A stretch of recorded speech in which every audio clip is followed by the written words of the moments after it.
Hola, soy Jaime Cebolla. El objetivo de este vídeo es que seáis capaces de identificar los condicionantes de la selección masal y seáis capaces de aplicarla a un programa de mejora de especies autógamas. Para ello, en un primer lugar, en la introducción, vamos a hablar de cómo es importante generar variación para poder abordar un proceso de selección. A continuación, veremos cómo se desarrolla un proceso de selección masal en autógamas. Y finalmente discutiremos las ventajas e inconvenientes, en general los condicionantes, de este método de mejora. Imaginaros que queremos desarrollar una nueva variedad que destaque por su precocidad, producción, forma y tamaño de fruto, que sean adecuados y dirigidos a un mercado específico y que tengan una elevada calidad. Para ello, podemos partir de dos líneas. La línea 1, que destaque por producción, la forma y el tamaño del fruto adecuados y una elevada calidad, y la línea 2, que destaca por una elevada precocidad. Lo que queremos es seleccionar una nueva variedad que una todas estas características en un nuevo material. Para ello, lo que haremos es un cruce complementario entre las dos líneas. Cada una de las líneas nos va a aportar un genoma distinto, y el híbrido que estamos obteniendo, la generación filial 1 o F1, tendrá la mitad del genoma de cada una de las plantas que hemos cruzado. Si las líneas que hemos utilizado como parentales eran líneas puras, la F1 será muy uniforme. En un material muy uniforme es imposible realizar una selección. Por tanto, lo que tenemos que hacer es autofecundar estas plantas y obtendremos la F2, la segunda generación filial. Esta generación será nuestra primera generación de selección. ¿Por qué? Porque en ella vamos a encontrar muchísima diversidad. A partir de aquí es donde podemos empezar a seleccionar las plantas que destaquen por todos esos caracteres que habíamos considerado. En el vídeo de hoy lo que vamos a hablar es cómo podemos aplicar un método de selección que llamamos selección masal. La selección masal es el método de mejora más primitivo usado prácticamente desde la domesticación de los cultivos.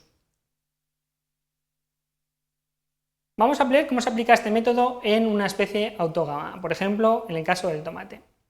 Hemos dicho que partíamos de una F2, en general una primera generación de selección que se caracteriza por tener muchísima diversidad. Lo que tenemos que hacer es identificar qué plantas aunan todas las características que nosotros estamos buscando.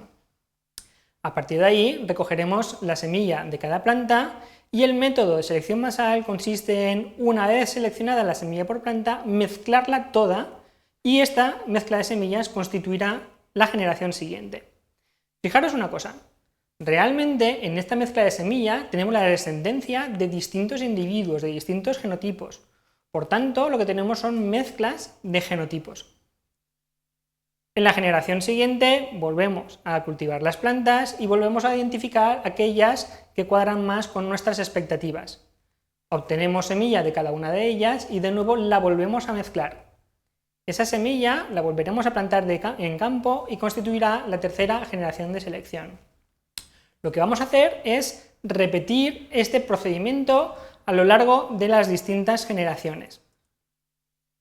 Fijaros una cosa, cuando yo tengo dos líneas puras y las cruzo y obtengo la F1 va a tener un cierto grado de heterocigosis. A partir de aquí, según vayamos autofecundando las plantas, lo que va a ocurrir es que en cada generación el grado de heterocigosis va a ir disminuyendo, o lo que es lo mismo, va a ir aumentando la tasa de homocigosis. ¿Esto qué quiere decir? Que a lo largo de las generaciones lo que vamos haciendo es ir fijando los genotipos. En un programa de mejora, normalmente la selección masal la podemos abordar en las fases iniciales como una presión de selección negativa, es decir, en lugar de seleccionar las mejores plantas, realmente lo que hacemos es desechar las peores plantas, las plantas fuera de tipo o las plantas que agronómicamente no tienen ningún sentido. Del resto de plantas que hemos dejado en campo, recogemos la semilla y la mezclamos. En una fase más avanzada ya podemos ir aplicando presiones de selecciones positivas. Esto quiere decir que en este caso sí que seleccionamos lo que consideramos como las mejores plantas. Volvemos a mezclar la semilla para constituir la generación siguiente. Fijaros en una cosa, hemos dicho que en cada generación vamos fijando los genotipos, pero como a la larga siempre acabamos mezclando la semilla procedente de cada planta, lo que acabamos teniendo son mezclas de genotipos distintos, con un grado de homocigosis muy elevado, eso es cierto, pero al fin y al cabo mezclas de genotipos. Bueno, volvamos a la presión de selección positiva. Normalmente podemos aplicarla de dos formas, o una presión de selección baja, es decir, seleccionamos muchos individuos, o una presión de selección alta, es decir, seleccionamos muy pocos individuos. Cada uno tiene sus ventajas y sus inconvenientes. Si aplicamos una presión de selección baja, mantenemos la descendencia individuos que no son lo suficientemente buenos.